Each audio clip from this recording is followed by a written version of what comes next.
എല്ലാവർക്കും വീണ്ടും dawns kitchen കോർണറിലേക്ക് സ്വാഗതം. എല്ലാവരും വീട്ടിൽ സേഫ് ആയിരിക്കുന്നല്ലോ അല്ലേ? ഇന്ന് ഞാൻ ഇവിടെ വന്നിരിക്കുന്നത് മസാല ബിസ്ക്കറ്റിന്റെ റെസിപ്പി ആയിട്ടാണ്. മസാല ബിസ്ക്കറ്റ് ഗ്യാസ് സ്റ്റോപ്പിൽ വെച്ചും ഓവനിൽ വെച്ചും രണ്ട് രീതിയിൽ എങ്ങനെ ഉണ്ടാക്കാമെന്ന് നമുക്ക് നോക്കാം.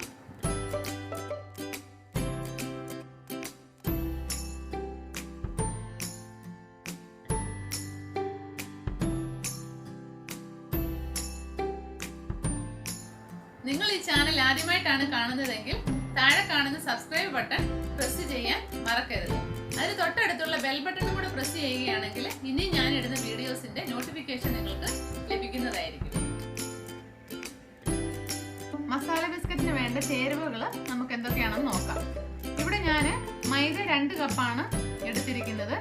ഈ അളവ് വെച്ച് ഒരു 25 ബിസ്ക്കറ്റോളം നമുക്ക് കിട്ടും. ഇനി നിങ്ങൾക്ക് ഇതിൽ കൂടുതൽ ബിസ്ക്കറ്റ് ആവശ്യമാണെങ്കിൽ ഈ മൈദയുടെ അളവ് കൂട്ടുക, അതനുസരിച്ച് അതിനോട് വേണ്ടുന്ന ചേരുവകളുടെ അളവുകൾ കൂട്ടുക.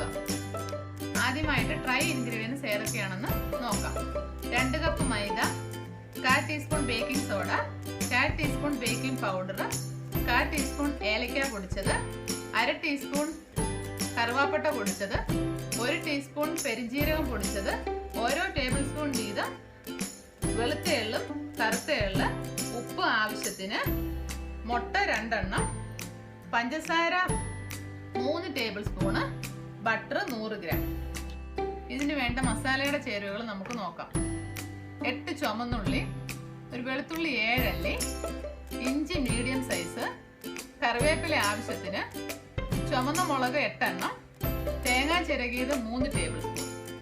ഇനി നമുക്ക് ഇത് ഒരു മിക്സിയിലോട്ടിട്ട് ചെറുതായിട്ടൊന്ന് കറക്കിയെടുക്കണം. ഈ ചേരുവകൾ നമുക്ക് മിക്സിയിലൊന്ന് അരച്ചെടുക്കാം. ഒത്തിരി ഫൈനായിട്ട് അരയണ്ട, ഒന്ന് കറക്കിയെടുത്താൽ മതി. ഇതിപ്പോൾ ഞാൻ മിക്സിയിൽ അരച്ചെടുത്തതാണ്. ഈ ടെക്സ്ചറിലാണ് നമുക്ക് അരച്ച് കിട്ടേണ്ടത്. നേരത്തെ പറഞ്ഞ അളവ് പ്രകാരം ഡ്രൈ ആയുള്ള ഇൻഗ്രീഡിയൻസ് നമുക്ക് ഒരു അരിപ്പയെ കൂടെ ഒന്ന് മിക്സ് ചെയ്തെടുക്കാം. ആദ്യം മൈദ ഇടാം. മൈദ ഇട്ടതിന് ശേഷം ഏലക്കാപ്പൊടി, അതിനുശേഷം കറുവാപ്പട്ട പൊടിച്ചത്. കറുവാപ്പട്ട ഹോളായിട്ടാണെങ്കിൽ അത് ഈ മിക്സിക്കകത്ത് അരയ്ക്കുന്ന കൂട്ടത്തിൽ അരച്ചാലും മതി. പെരിഞ്ജീരകപ്പൊടി, പെരിഞ്ജീരകം ഹോളായിട്ടുണ്ടെങ്കിൽ പെരിഞ്ജീരകം ആ ഹോളായിട്ടുള്ളത് ആ മിക്സിയിൽ അരയ്ക്കുമ്പോൾ അതും അങ്ങനെ അരച്ചെടുക്കാം.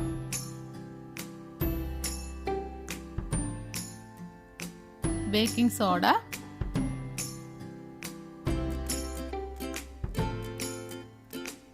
ബേക്കിംഗ് പൗഡർ,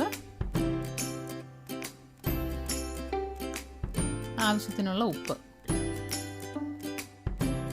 ഇതൊന്ന് നന്നായിട്ട് മിക്സ് ചെയ്ത് ഒന്ന് അരിച്ചെടുക്കുക.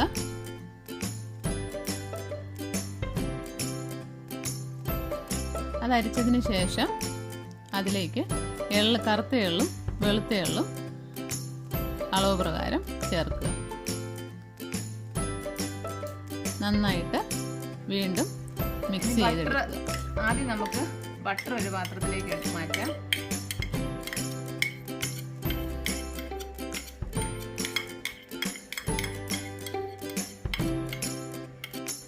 ആ ബട്ടറിനകത്തോട്ട് പഞ്ചസാരയും കൂടെ ആഡ് ചെയ്യണം.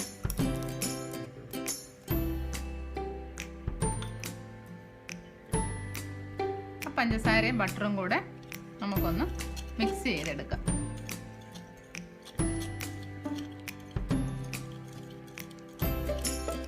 ഇതിലേക്ക് നമുക്ക് മുട്ട പൊട്ടിച്ചൊഴിക്കാം.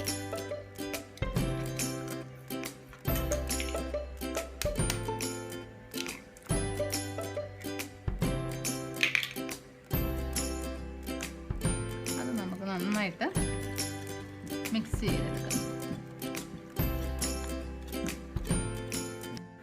മിക്സ് ചെയ്തിട്ട് അതിലേക്ക് മസാല, നമ്മൾ അരച്ച് വെച്ച മസാല ഇടുക. ഇനി ഇത് നന്നായിട്ടൊന്ന് മിക്സ് ചെയ്തെടുക്കുക.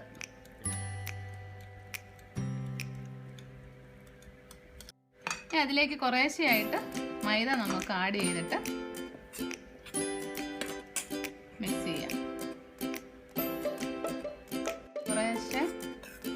കുറച്ചുകൂടി ഇട്ടിട്ട് മിക്സ് ചെയ്തെടുക്കുക. ഇനി നമുക്ക് ഒരു സ്പൂൺ വെച്ചൊന്ന് മിക്സ് ചെയ്ത് ആദ്യം ഒന്ന് മിക്സ് ചെയ്യാം. കുറച്ചൊന്ന് സ്പൂൺ വെച്ച് മിക്സ് ചെയ്തിട്ട് പിന്നെ കൈ വെച്ച് തന്നെ നമുക്ക് ചപ്പാത്തിക്ക് കുഴയ്ക്കുന്ന പോലെ കുഴച്ചെടുക്കാം.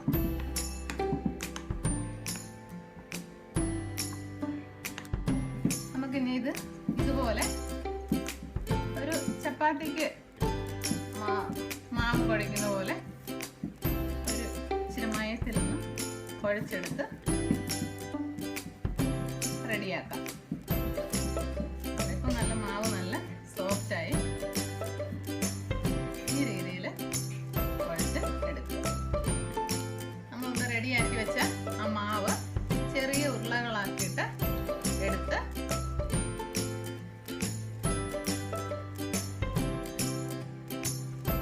ഒരു ചെറിയ വട്ടത്തിലെടുത്ത് ഒന്ന് കയ്യിൽ ഓടിക്കുകയാണെങ്കിൽ റൗണ്ട് സൈഡ് ഒന്ന് റെഡിയാവും. നമുക്ക്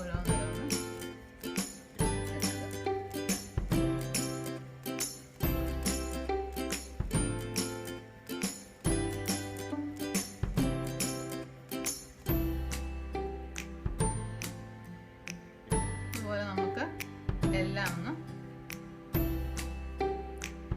ഇതുപോലെ നമുക്കെല്ലാം ചെറിയ ഇതാക്കിയിട്ട് ബേക്കിംഗ് ട്രേയിലോട്ട് വെക്കാം. ഇതുപോലെ നമുക്ക് എല്ലാ ബിസ്ക്കറ്റും ഒരു ട്രേയിൽ ഒരു ബട്ടർ പേപ്പർ വിരിച്ചിട്ട് അതിൻ്റെ മുകളിൽ ഇങ്ങനെ നിരത്തി ഷേപ്പാക്കി വെക്കുക. നമുക്ക് ഷേപ്പിന് വേണമെങ്കിൽ ഇങ്ങനെ ഫോർക്ക് വെച്ചൊന്ന് പ്രസ് ചെയ്ത് ഓരോന്നിൻ്റെയും പ്രസ് ചെയ്ത് നമുക്കതെടുക്കാം. അങ്ങനെയും ചെയ്യാം. അത് കഴിഞ്ഞിട്ട് അതിൻ്റെ മുകളിൽ കൂടെ നമ്മളൊന്ന് എഗ്ഗ് വാഷ് ചെയ്യും. അപ്പോൾ ഈ മസാല ബിസ്ക്കറ്റൊക്കെ നമ്മൾ കടയിൽ നിന്ന് മേടിക്കുമ്പോൾ അതിൻ്റെ പുറത്തൊരു ഗ്ലേസിങ് പോലെ നമ്മൾ കാണാറില്ലേ, അത് ഈ എഗ്ഗ് വാഷ് ഇങ്ങനെ ചെയ്യുന്നതാണ്.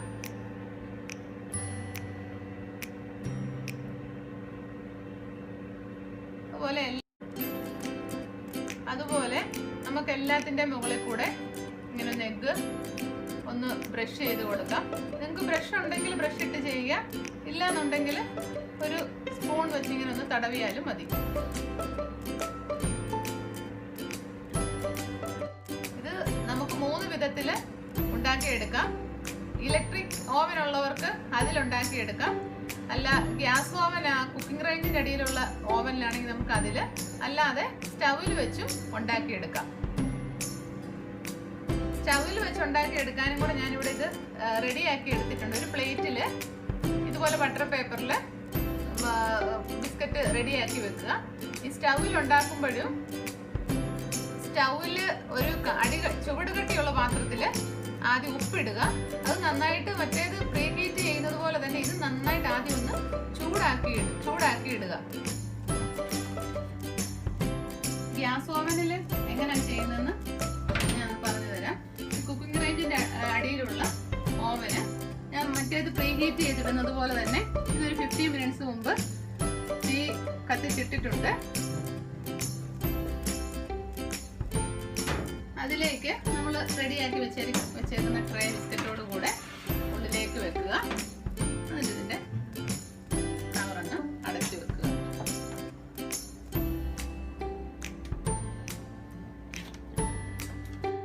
ഓവൻ ഇല്ലാത്തവർക്ക് നമുക്ക് ഗ്യാസ് സ്റ്റോവിലും ഇത് ചെയ്ത് വെക്കാം. ആദ്യം ചൂടുകട്ടിയുള്ള ഒരു പാത്രം വെച്ച് ഞാൻ നേരത്തെ പറഞ്ഞതുപോലെ ഉപ്പിട്ട് അതും ഒരു 15 മിനിറ്റ്സ് മുമ്പേ തന്നെ ഒന്ന് ചൂടാക്കി ഇടുക. ഇപ്പം ഞാൻ ഇവിടെ ഓൾറെഡി 15 മിനിറ്റ്സ് മുമ്പേ ചൂടാക്കി ഇട്ടിട്ടുണ്ട്. നമുക്ക് ഇതിനകത്തേക്ക് വേണ്ടി റെഡിയാക്കിയ സ്റ്റീൽ പ്ലേറ്റ് അതിലേക്ക് വെക്കുക. വെച്ച് ലിഡ് വെച്ച് അടച്ച് ഒരു 45 മിനിറ്റ്സ് ഇതൊരു ചെറിയ തീയിൽ ഇത് വെച്ച് കഴിയുമ്പോൾ ഇതൊരു ചെറിയ തീയാക്കി വെക്കണം. ഒത്തിരി തീയിട്ട് വെച്ചാൽ അടിയിൽ നിന്ന് പെട്ടെന്ന് കരിയാൻ ചാൻസ് ഉണ്ട്. അതുകൊണ്ട് ഒരു ചെറിയ തീയിൽ വെക്കുക.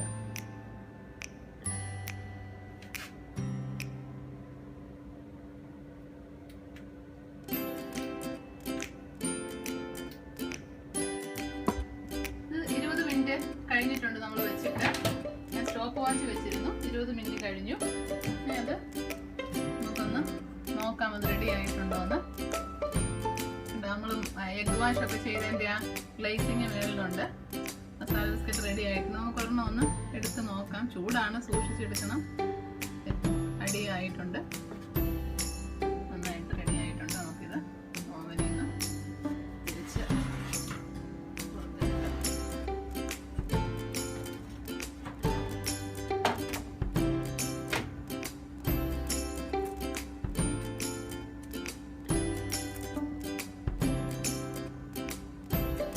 മിനിറ്റ്സേ ആയിട്ടുള്ളൂ. 20 മിനിറ്റ്സ് കഴിഞ്ഞപ്പോൾ നന്നായിട്ട് മസാല ബിസ്ക്കറ്റ് റെഡി ആയിട്ടുണ്ട്. ഒന്ന് ചൂടാറിയിട്ട് ഞാനിതിൻ്റെ ഒരെണ്ണം ഒന്ന് പൊടിച്ച് കാണിക്കാം. സ്റ്റൗവിൽ വെച്ചത് 1 മണിക്കൂർ കഴിഞ്ഞിട്ടുണ്ട്. തുറന്ന് നോക്കാം. ചൂടുണ്ട്, നല്ലത് റെഡി ആയിട്ടുണ്ട്.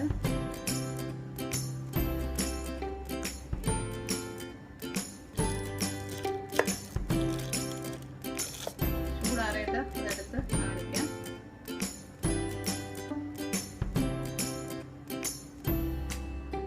ചൂടാറിയിട്ടുണ്ട്. നമുക്കതൊന്ന് ഒരെണ്ണം എടുത്ത് പൊട്ടിച്ച് നോക്കാം.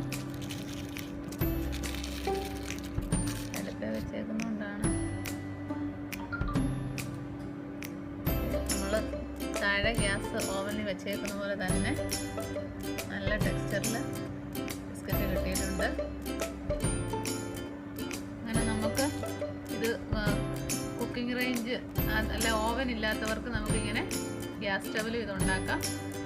കുറച്ച് താമസം എടുക്കുന്നേ ഉള്ളൂ, 1 അവർ എടുക്കും. ഒരു മീഡിയം ഫ്ലെയിമിൽ ഇരിക്കണം. ആ ഉപ്പിൻ്റെ ചൂട് കൊണ്ട് നല്ലതായിട്ട് വെന്ത് വരും.